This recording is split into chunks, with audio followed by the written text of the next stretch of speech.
This week on the Push Pull Loads podcast, we talk about an article on artificial sweeteners, the news about trans athletes, and the reality of what a personal trainer could be earning.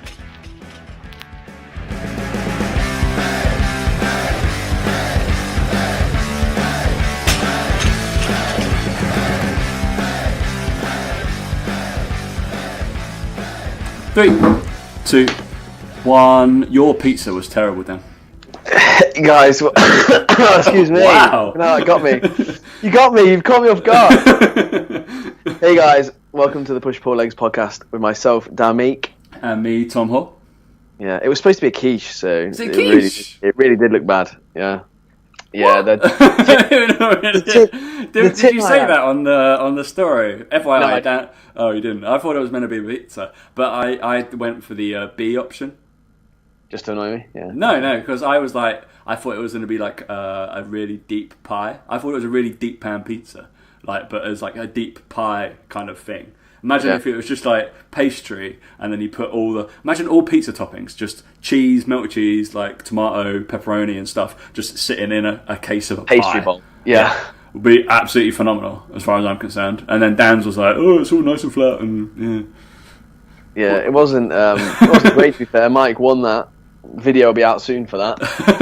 Oh, was that Mike's? Oh, to be fair, I thought it was either. This probably doesn't bode well for Mike. I thought it was either Isabel or Laura. Yeah, and it doesn't bode well for me because I think he beat me. So, yeah, but it's on your Instagram, so people will be trolling you normally. So that's always happens, isn't it? It's my life at the moment. Yeah, so it's all good. It's all good, mate. But yeah, anyway. Never mind. Yeah, you went up to Lodo. Yeah, week. Lodo. The video is going to be out tomorrow, Thursday, 5 p.m. Yeah, we went to Lodo. Had a great time seeing the guys up there. And yeah, really fascinating to hear some of the things they got in the pipeline and stuff as well. They've got like a new brownie mix out, which was like 65 calories per portion of brownie, and I swear to God, they're the best low-calorie brownies I've ever tried. You know when you try low-calorie brownie, you're like, shit, it's not a brownie, is it? These were like dense, chocolatey, like really good, like not like you would imagine them to be. So that's coming out soon, and yeah, just learning a bit more about the company and the guys there and stuff, and how well they're doing, which is good. And like I say, we got asked to go, and we got some free stuff, which is always nice, isn't it? I'm incredibly jealous. Are they not listeners to the show? Jeez. No, they're not, mate. Also, as well, they only really help people who diet occasionally, so you're out the window. Wow. I mean, I help my clients diet. I don't help myself. But no, it's great. Like, it really is good. Like we said, they made us quiches, pizzas, all sorts of stuff. We had to do a food challenge as well, where we had to answer questions, and whether it was the right or wrong answer, we had some topping put on our pizza for us, or we chose it ourselves, and it was like not good. Not good. You can imagine. But yeah, that's all on the video, so I'm not going to release the I might actually watch that one. Yeah, it was not great. But yeah, no, it was good to go up there and see how it's all done. So yeah, that video will be out, and then like I said, I think the brownie mixture is out in a couple of weeks, and I know there's a couple of listeners have already messaged me about it, so I'm sure they're looking forward to it. Wow. Yeah, I mean, they do look really good. They really, really were good. I mean, if they're decent, we'll shout about it on here. I mean, be fine. We don't mind that, do we? We don't mind if a product's decent. Well, that's it, isn't it? Like, it's not like we're pushing supplements that don't work. It's literally a food. If you want it, you want it. If you don't, you don't. It's, at the end of the day, you get the food out of it, so it's fine. Yeah, I'm not gonna lie, it is expensive. Like, it is for what it is. But again, it's the whole thing of like Halo Top's expensive for what it is, but then you think people spend £4.50 for a pint of beer and don't think anything of it, and it's like, well, you can't really, again, it's just about priorities really. If you want it and you want low calorie tasty food, then you'll buy it. More calories in a pint of Halo Top than a pint of beer, mate. Yeah, probably. Yeah. So yeah, pick wisely, everybody. Pick wisely, guys. I just saw an interesting study the other day. Actually, Menno Henselmans talked about alcohol. Alcohol is the only macronutrient that if you have more of it, it doesn't actually satiate you. It actually makes you hungrier. If you ate more protein, carbs, and fats, although you eat more of the calories, you would actually feel full from it and you would be satiated. Actually, alcohol has the opposite effect, which is why it's not great when you're dieting, because it doesn't actually benefit you in any way, shape, or form. Whereas if you had like a refeed day and you have more carbs, you would actually feel fuller from it. Whereas if you drink, you don't feel fuller from it, so it doesn't actually negate the effects of dieting. Wow. And there's the fun fact of the show, guys. We might as well just cancel on that. Right, just stop now then. That's it, mate. That's the show. Done. 4 minutes. I just pass on all this information. All you binge drinkers out there. Waste of time. I mean, I was drinking wine on the weekend, so obviously doesn't. That's you, mate. That's what you do, mate. At the weekends, you just go nuts for it, don't you? We know this about you. Go nuts. I went to Home Slice again on Saturday. I saw, mate. Yeah, but me and Vicky shared a pizza. I wasn't with my university boys, so I didn't have my own. So I was a little bit more. So that left me enough room to go and have a bubble waffle, which was incredible. So it was good. I have no idea what the calorie count was, but I had a bubble waffle with triple chocolate ice cream, chocolate sprinkles, and about 3 Oreos crushed up in it. It's pretty good. It sounds amazing. Pretty good. It was nice. But yeah, let's go fitness talk instead, mate. We did have regarding third space, I don't know where you saw, a lot of people, and Steve Orton has posted about body power, just to raise people's interest. Third space, we will have an education stage at Body Power, I believe either the Friday or the Saturday, and we will be more confirming about that. Myself and obviously regular guest of the show, just Josh Silverman, will be doing a bit of speaking. If people want to find out where we are, when we are, we'll be there all weekend. I know. I know I'm going up on the Friday and staying over, doing stuff on the Saturday. Unsure on the Sunday. We'll see what happens. Depends where Dan's going to be, to be honest. Yeah, but we'll be speaking. If you want to go, come and hear us chat. More panel work, I assume. So it'll be fun. It'll be really fun. I'm gonna just get a load of questions from Dan, no doubt. I might just troll you, yeah. Yeah, that'd be fun, wouldn't it, mate? Yeah. Who knows? We should probably do some sort of live show or a recording of the podcast whilst we're there. I think we'll try and get that set up, and we'll have Josh, and we'll probably have Mike there. So, mate. Yeah, whole squad. I reckon we might be going on the Friday. I don't know if we're going for the whole weekend. I'll be definitely there on the Friday, so we can do something then, 100%. So if you want to catch all of us on the Friday, when is it? I've got it in my diary. 11th of May is the Friday. 11th, 12th, and 13th of May. Or 10th to 12th, 10th, 11th, 12th maybe. I'm pretty sure it's around there. So 100% we will be there on the 11th, well the first 2 days, the Friday and the Saturday. I will be speaking on the Saturday, I'm assuming. Which is cool. Really, thank you for the opportunity, Body Power. And it'll be fun. Right, mate, we got some interesting topics. They're a little bit, I don't know, they're quite big, as far as I'm concerned. The next two are kind of, I don't know, touchy subjects. But we're going to just... That's not like us, mate. But yeah, we'll just go in, recklessly speculate, just make decisions and opinions. That's what we're here for. And you can disagree or agree with us. Don't really mind. So we're open to changing our mind, but as long as it's the same as our opinion, we're all right. Yeah. Go and rant about us on your own podcast. Yeah, so this was obviously Gymshark. So I want to shout out to, I think it was Jack that sent me this. Obviously Gymshark, very, very, very, very, very popular clothing brand for gym goers. I believe Dan owns a fair few leggings. Yeah, not anymore maybe. Maybe I might get rid of them now. But yeah, I think they're pretty world renowned. The first guys to do Instagram, bodybuilder, I don't know, advertising really on their products. But they've also, there was a very confusing article that they posted that was sent to us about sugar, mate. So do you want to give us the lowdown on why it was confusing and what was happening in it? Basically, the title is sugar-free really better? So then they start with, they might be marketed as healthier, low-calorie alternatives to your favourite sweet treats, but are sugar-free foods and drinks really better for you? We explore the reality behind the hype, blah, blah, blah, blah, blah. And they open up with both the American Heart Association and the American Diabetes Association have approved, and then put in brackets, albeit cautiously. Well, no, they've approved them, mate. How do you know that bit? Artificial sweeteners that are used in sugar-free products are basically safe. Sweeteners without the calories, blah, blah, blah, blah, blah. And then it says, hold the bus. It's not all sweetness and light. While they might be approved, our bodies and brains have a lot of complex reactions to sweeteners that aren't all that great. Brilliant. So they basically found a study revealed that sugar-free and diet foods are no more helpful in preventing type 2 diabetes and obesity than their sugary counterpart. Yep, that's because if you don't control for calories, then there will be fucking points. I swear we reviewed one of those studies previously, didn't we? And we were like, well, it's stupid because you have to calorie match the people. Yeah, exactly. I mean, calorie match. Concern number one, is sugar-free causing weight gain? The first concern is that while we may be getting less calories when we opt for sugar-free, we're more likely to replace them through other sources later in the day anyway. Okay, but if you have the sugar-free option, then that means you're still having a portion of the day where you're having less calories, because if you didn't have them and you just had something sweet, you'd still eat more later on in the day anyway. But then they've gone with the old, haven't they? They've gone with the old. This is because eating something labelled as sugar-free tricks our brain into thinking we can get away with high sugar stuff later in the day. Bullshit. The trick of the brain. Oh yeah, magic drinks.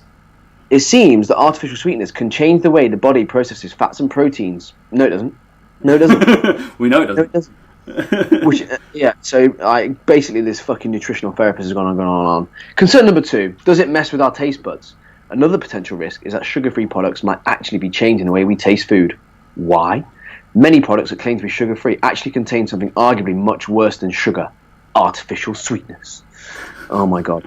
Basically, the more sugar-free products we consume, the more we crave it and come to expect it. Therefore, we are more likely to then eat sugar later on in the day. No, just keep eating more sugar-free stuff. It's pretty simple, isn't it? If you're craving sugary stuff and sweet stuff, just have more sugar-free stuff, mate. Like, you won't worry about it, will you? Ridiculous. And it's just basically like all this sort of stuff going on, like... Is it safe? Does it change how we see food? And then the last one, concern 4, is sugar-free safe? We already know that to make something sugar-free taste decent, other alternatives have to be added. But the question is it safe? The truth is, we don't really know. Actually, love... We do really know. There's loads of studies out there that now have shown that it's perfectly safe, perfectly legit, and by now we'd know if overconsumption of it caused issues because it's been studied long enough. And the fact that the first line on this says American Heart Association and Diabetes Association have approved it. Ridiculous. And then, like, just this woman's opinion, like, no fact in this at all. In truth, more and more evidence is showing that certain artificial sweeteners can cause metabolic changes in the body which may contribute to diabetes and obesity. Well, where's the studies? You've just put more and more evidence. Where? Where? You've not said it. You've not given it anywhere. Furthermore, one of the most used artificial sweeteners in diet fizzy drinks, aspartame, is particularly linked to abdominal obesity, which in turn is linked to cardiovascular issues such as heart attacks and strokes. Basically, again, using that shitty research that shows that people who are fatter consume more diet drinks. Yes, they're trying to lose weight. That's why. So it's linked to it by correlation, which is ridiculous. Doesn't mean anything. So yeah, basically... Just to give a bit background on the person who has done this, and I've just clicked on the link where it says find out a little bit more about this person. A lady named Jane. Unfortunately, she's actually from Essex. No. So has what's her degree in? Something. Nutritional therapy. Well, it's but that's diploma. Oh yeah, there we go. Yeah, nutritional therapy, and diploma in whatever. So she actually works for the College of Naturopathic Medicine. And these are the guys. If you type in naturopathic medicine into Google. Obviously, this is not the most damning research, but if you type in evidence-based, it's quite funny. So if you type in naturopathic medicine to Google, the first thing that will come up, it says pseudoscience and against evidence-based research. Brilliant. Just what we want. Which is not what we want, right? So these are the guys that it's like homeopathy and that kind of stuff. Generally, stuff that's not proved to work. Yeah, exactly. Yeah, stuff that doesn't work, Tom. Never mind, not proved to work, mate. It just doesn't work. Like it's proven not to work. Like, so ridiculous. Don't. Like Gymshark have got all the money in the world and all the power in the world to have some of the best people. Why? 100%. They could have reached. Martin McDonald would have done that for free. He would have been like, "Yeah, here's a quote. There you go." But it's not absolutely fun. The problem with it is it's not like scary enough, is it? Do you know? Like, it's not scary enough to say moderately consume them as a right. Like, ridiculous. Yeah, and another thing as well, like with the whole like sweetness thing, right? No one is sitting here suggesting that they are by and large the best thing ever for you. They're super healthy, and that you don't have to worry about anything at all with them. Like, if you overconsume them, you can sometimes. Some people get flatulence from them, all that sort of stuff, and it can affect digestion, stuff like that, if you overconsume stupid amounts of them. What we're talking about here is 2 to 4 cans of Diet Coke a day alongside a healthy diet. Fine, absolutely no problem. If you're eating plenty of fruit and veg, and you're eating a calorie-controlled, calorie-balanced diet, and you know what you're doing, 2 to 4 cans a day is not going to negatively affect anything whatsoever.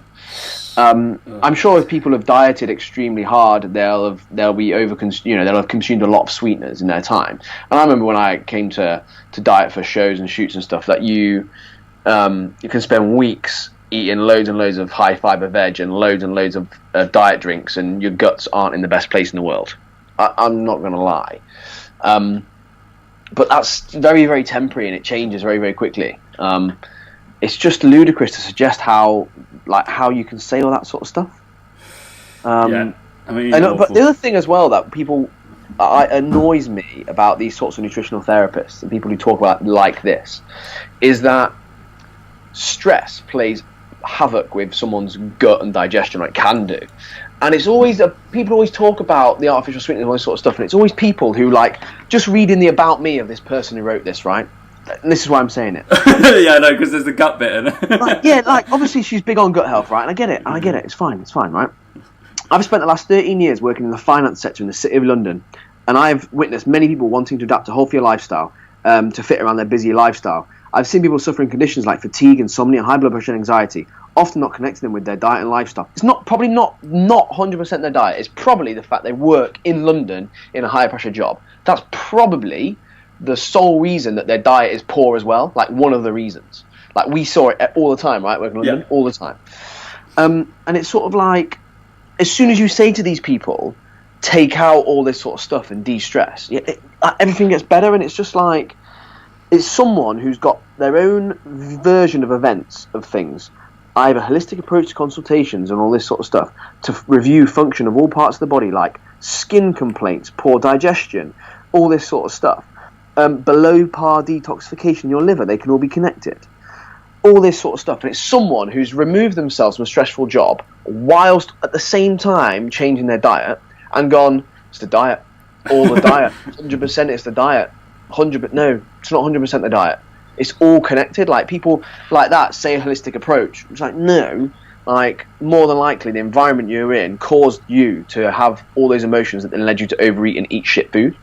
Like, I see it all the time in London. See it with people all the time. It's just, ridiculous. Just ridiculous. But anyway, that's enough about that. That's enough about that. Don't see a nutritional therapist. Go see a dietitian. Or Dan. Talk to Dan. Yeah, but like again, looking at that sort of stuff, right?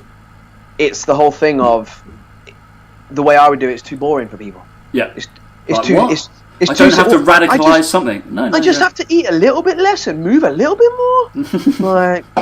And it's, I don't know. I just think people really overcomplicate, and someone like that is always gonna be more appealing to certain people and certain demographics than I am. Fair enough. Yeah.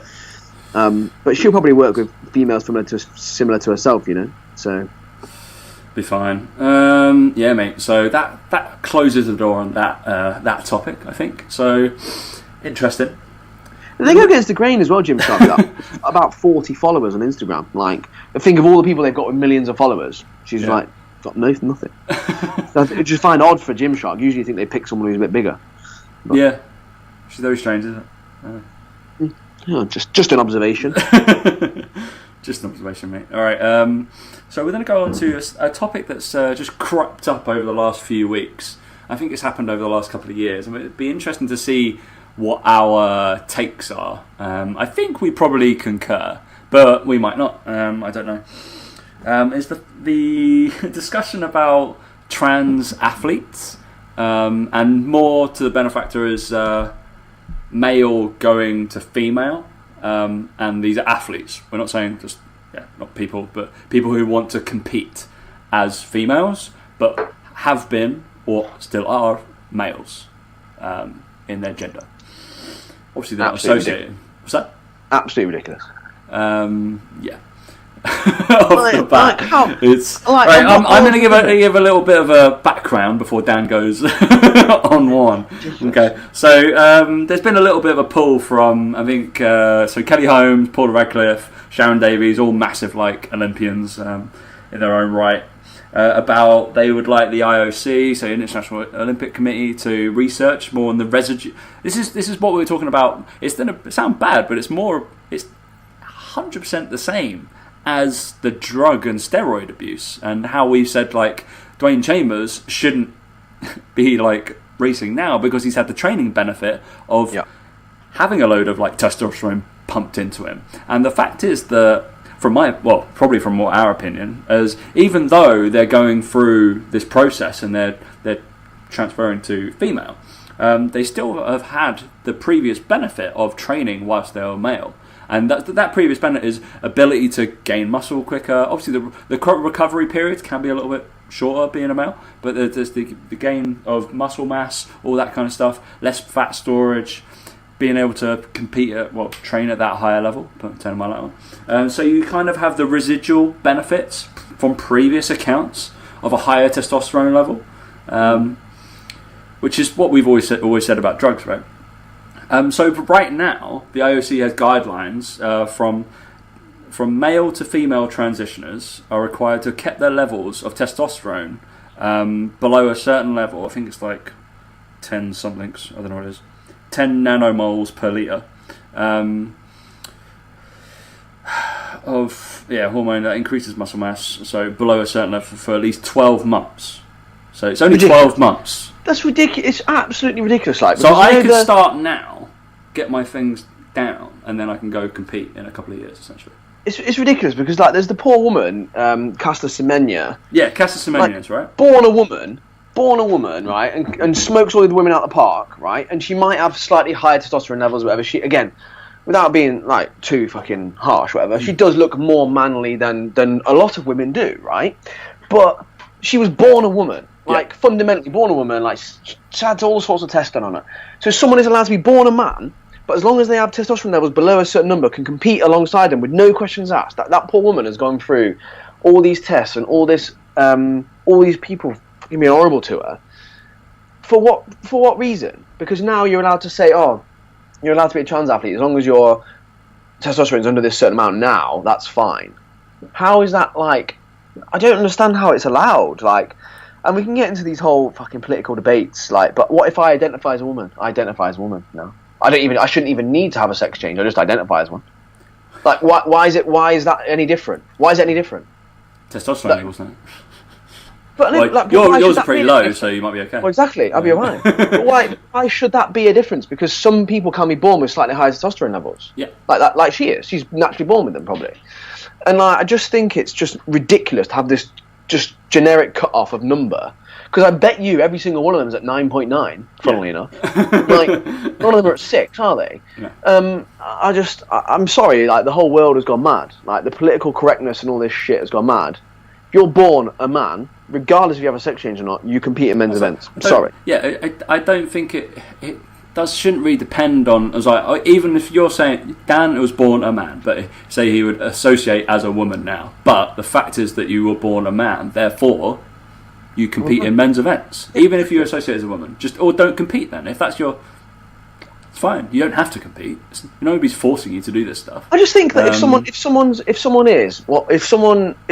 is that serious about wanting a sex change because they are a woman, they think they're a woman, even though they're born a man. If they're that serious about it, then the decision that gets made when you switch genders is you can never compete in a sport again. Like, what's more important to you, competing in a sport or being a woman? Or being a woman? Well, then be a woman. Don't. Then you can't participate in women's sport. Like, that's just like the rules. Yeah, that's it.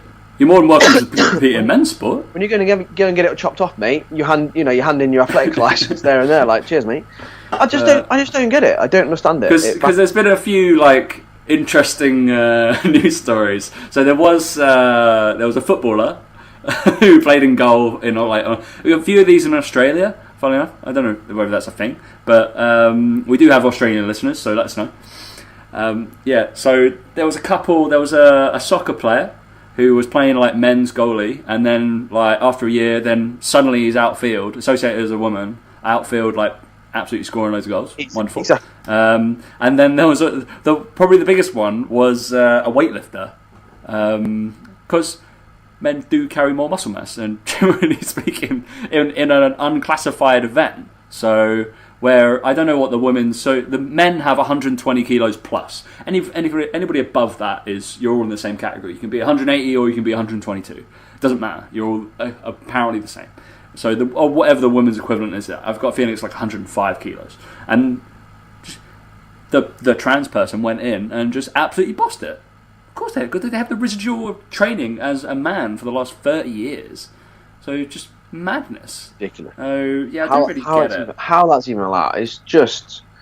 And again, this is where like political correctness, it will come back round again at some point and normalise, but it's just gone so far the wrong way. Like, it is ridiculous. Like, I'm probably, people might not agree with me. I don't. Yeah, really I'm care. sure people won't agree with us. But I don't really care. I just feel like when it comes to sport and winning and all that and being competitive and that sort of stuff, like have your own fucking like what are we going to do? We're going to have men's, women's, and transgender. Like, there's the three now. There's not even going to be the middle ground. Like, there's not even going to be men's and women's. It's just going to be whatever you want it to be. And then there'll be like an open event, which is whatever you identify as, a dog, maybe, cat, yeah. That's what I was like. All right, well, what if a cat associate, like a cat thinks it's a dog? All right, was growing up with dogs. Can it enter Crufts? Probably not. Probably not. No. Doubt it. Ridiculous. Obviously, it can't say it wants to enter Crufts, but shouldn't really the right to. Very strange. I don't really get it. There's just on the last note on that as well, because there's one thing that has always stuck with me, and we've done it in research reviews lately at Third Space, and something from my old professor, like big dog in performance analysis and researching for sports. A guy called Professor Mike Hughes was at Liverpool John Moores with you at some point. But he has probably written 1,000 research articles, and within that he'd looked at so much sport, and he's like analytical, okay? But he was just like, under no circumstances with any of my stuff would I have ever compared men and women within analysis. It was like, there's no point.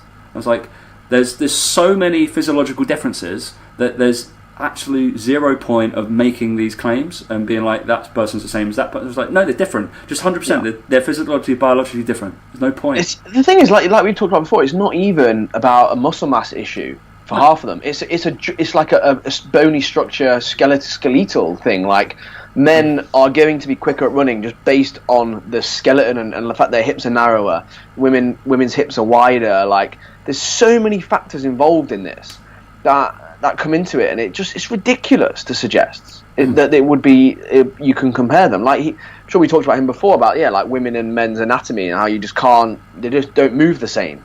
They just don't move the same fundamentally because they're not the same. Exactly, they're not the same thing. Like, they're not the same creature. Like, and all that sort of stuff, and how they move and how that they do lots of things, and that's fine. Like, why is that not okay?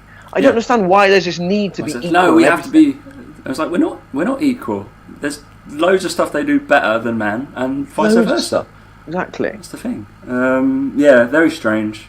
I think we just we have to be equal at all times. I was like, okay, cool, it's fine. All right, we got our last big topic essentially. Dan, we've got to rattle through this because these a little bit heavy. I feel a bit heavy show, mate. Mate, we love a heavy show. So we got. I think Phil Lerney has been talking about this, and it's been gathering a bit of steam, I feel, for the last, 3-4 weeks, and it's just quite interesting and quite damning maybe if there's some people who are switching careers and probably listening to us, or have done, and find it quite tough. We always go back to that stat, wasn't it? Is it something like 90-95% of the people qualified as a personal trainer are out of the industry within, is it a year, 2 years, something like that? Yeah, something like that. Something mad. And we're how many years in? Jesus. How have we... Too many, really. Yeah, but so Phil was talking about the actual reality of what personal trainers earn. Obviously, we're not going to divulge what our incomes are. You could have look us up on Company House, then you'll probably have to find it. So you can do that. Can you go and do that with Soul Trader? No. All right. Well, you can see my last year. That's about it. If you really want to. Bit weird if you really want to do that. It would be a bit odd. Bit odd. That's what Dan's going to be doing right now. I know, mate. I know how much that penthouse costs. But yeah, I think it was great by Phil to like outline this stuff. So I think we'll just go through the post because I think it's just a big breakdown about what people actually think that obviously people earn and what the average is. So because there's always the six-figure Fit Pro, all this kind of stuff, blah blah blah blah blah, which that was laid out. If you want to, before you buy into any six-figure PT business gurus, to earn six figures net in the UK as a one-to-one PT, you have to do 8 one-to-one sessions every single day of the year and charge £57 an hour and take home all of it and not pay any tax. Good luck. All right. Ridiculous. I've done 6 sessions today. I was knackered. Obviously, I have to record podcasts, other stuff, work to do. I charge more than £57 an hour, but I don't take home all of it. So that's the case. And I don't work every day, and Dan knows that. So yeah. Yeah, I know that for sure. At least 2 to 3 days. Like I was having a discussion with Vicky. I was like, I think a weekend should be at least 3 days. Really, you should be 4 days on, 3 days off. 4 days on, 3 days off. That's what my fear. We should have that, right? I agree, mate. 100%. Yeah, 100%. I mean, I think that's what I do anyway. I should be an online fitness pro. I think I do. I only work 3 days. No, 2 days. I think it's 2 days for Dan. I think I literally only work a day. Dan's day was, this is online PT, was record a couple of YouTube videos, record a podcast, go cricket. That's my day today, yeah. He does have to look after a little one. So. Living the dream, mate. It's not like I've been fucking, working for 8 years, making every single end meet for 8 years and get to that point. No, you're fine. Honestly, people do though. I think people assume as well, like with online, like we've talked about loads of times, haven't we? Right, but it's the whole thing of, oh yeah, you get to do what you want when you want. You don't. Like you really don't. Like I work every single day of the week. At some point, they'll be doing something I do. Like like you were saying, 3 days you have at the weekend, you have them off. You're off. You're done. But I'm not really off. That's the case. I still would have been like, for example, this month I've been backdating podcast episodes. That's taken at least 6 hours of my time over the last week. In theory, that's work. Exactly. But it's like that whole thing about people think that a weekend you just kick your feet up and do nothing. It's like, no, I still work at the weekends. Like program right, all that kind of stuff. Yeah, like even this weekend I was at my brother's. I was like writing a program on Saturday night. I was editing a YouTube video Saturday night. Like, but other people are off out on the piss thinking, oh, they've got an easy life or something like that. But anyway, what PTs actually earn. So the glamorous earnings of PT. Onlookers, obviously the highlight reel that is Instagram. So a personal trainer earning, say, £65 an hour. Was that what rate were you charging when you were at first base? 75. What? 75? Yeah. 75, wasn't it? Okay. We started at 65, didn't we? When we first started. I must have been 5.5 years ago. No, I think we've always been 75, haven't we? I thought it was 65. No, it doesn't really matter. Move on. It doesn't really matter, mate. I mean, what do you charge now? 95? Yeah, between 85 and 105. Depending how special we are. That just depends on how many buy and if you're on direct debit, which is wonderful. So if you're PT earning charging £65 an hour, compared to someone who perhaps has an office job, about £18 an hour. So you can break that down. So depending on employment, so payment structure, you're getting tax and national insurance taken from it. So taxable income is probably £55.88 apparently. So £17 off for tax, national insurance £4. From this £65, your take home is actually £43.86. So after tax, national insurance, blah blah blah. That's if you're doing 25 sessions a week. Okay, so 40% of the hourly rate on average goes to the facility that you work at, depending on even if it's an employed model or a self-employed model. So they either charge rent per hour or for the space, or they take a certain cut of your session. So that's say 20 quid of the £43 that you take home. So now your actual hour was £23.86. It's pretty good. Still more than an office worker. So if your PT delivers a great service, they probably program or do something around that hour. Maybe we'll call that another hour. So actually the hourly rate is probably about 12 quid. So they're probably, if you say that, 25 sessions at probably about 12 quid an hour take home. But you probably take that to 50 hours based off prep work. £12 an hour. Crazy, right? On that breakdown. Yep. When you look at it like that. When you look at it like that, not fantastic. And that's where stuff like, well, I'd say Dan's probably better, 100% better than me, and how he sorts his time and basically being a little bit more automotive with his stuff and having really good systems in place. Therefore, he gets his hourly rate is slightly higher off the stuff he earns. And that's what good systems are, right? Obviously, I'm pretty rapid at writing programs now. It doesn't take me an hour to write somebody's program for the next 6 weeks. 100% not. But obviously, it takes time to catch up with them and make sure they know everything, what's going on in it. But yeah, it's just a case of note if people thinking about switching careers, etc. That it does take time to actually reap the benefits of it. It might be like it's kind of sticking past that year to 2 years, and then you're probably a lot better. So we're a hell of a lot better 6-7 years in now than when we first started. So yeah, definitely. I just think with personal training, it just becomes this thing where people enjoy the gym.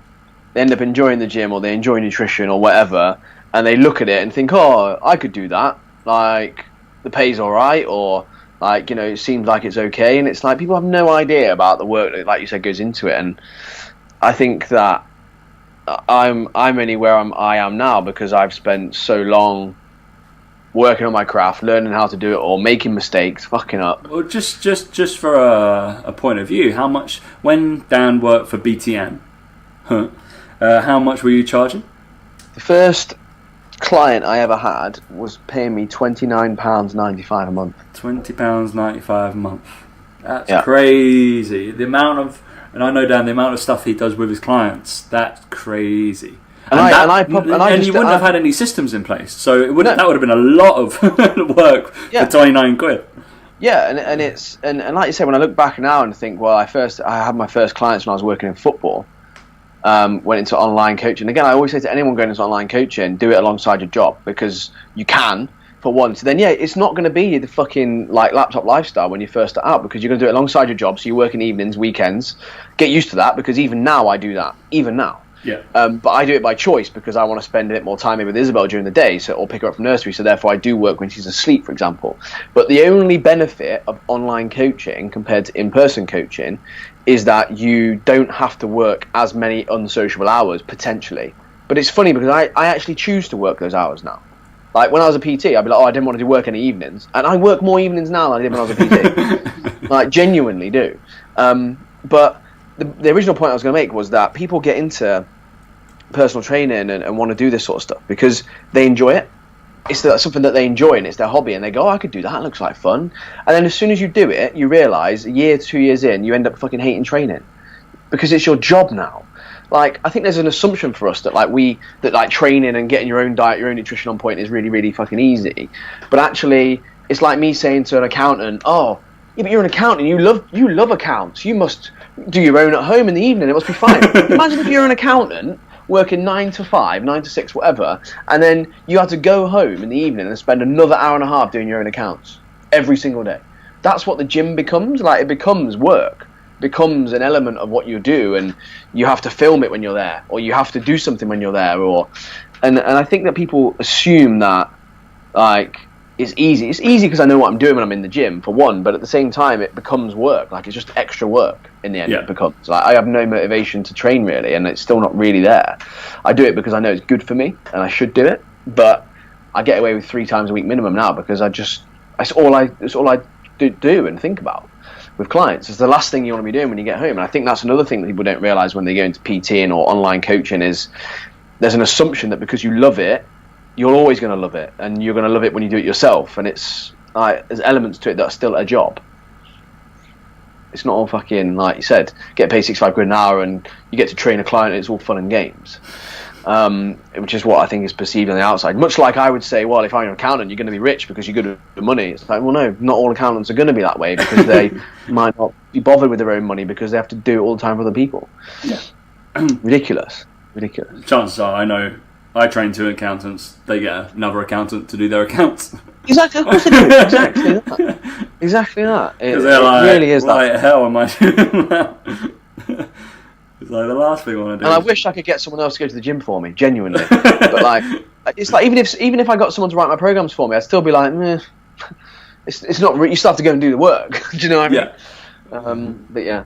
Anyway, I've got to go cricket, mate. You've got to go cricket. Just we're going to wrap up. We got essentially 3 to 5 minutes because one of my clients, Ali, raised this question to me today, and he knows how we do rankings of foods and like God tiers and all those lists, etc.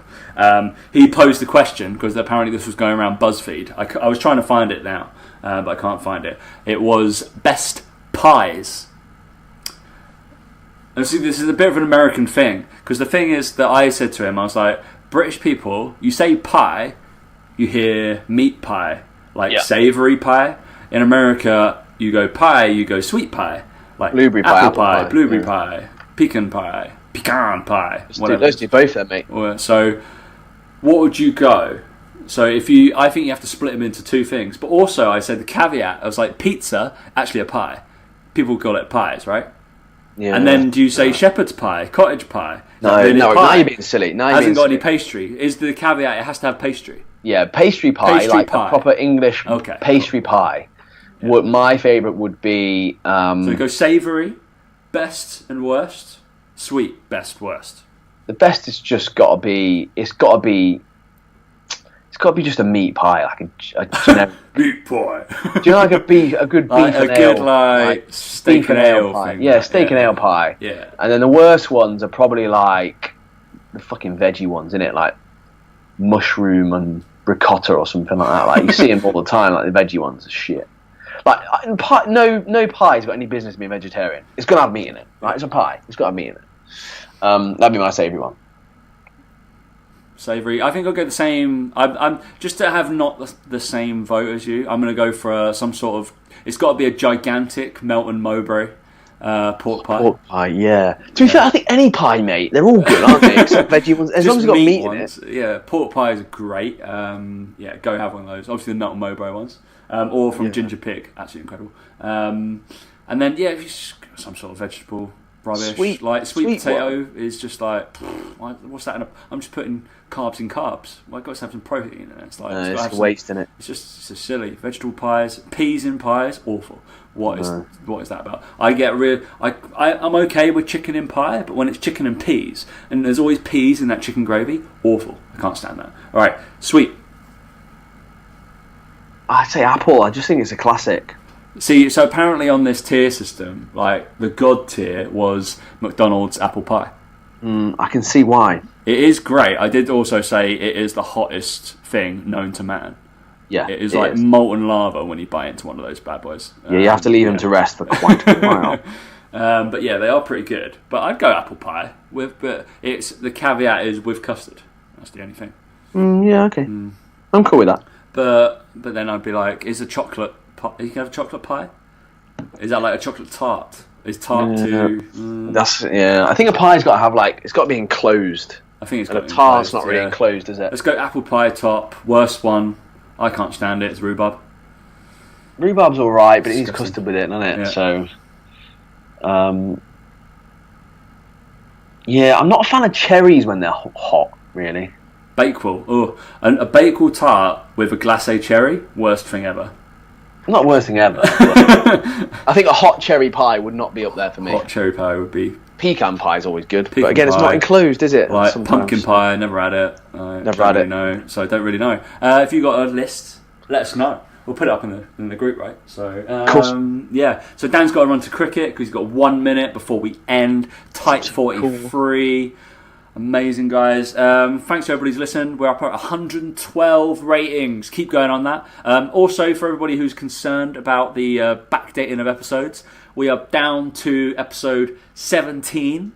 So this is 161, this episode that we just recorded. Absolutely barbaric when I realised we hit 160.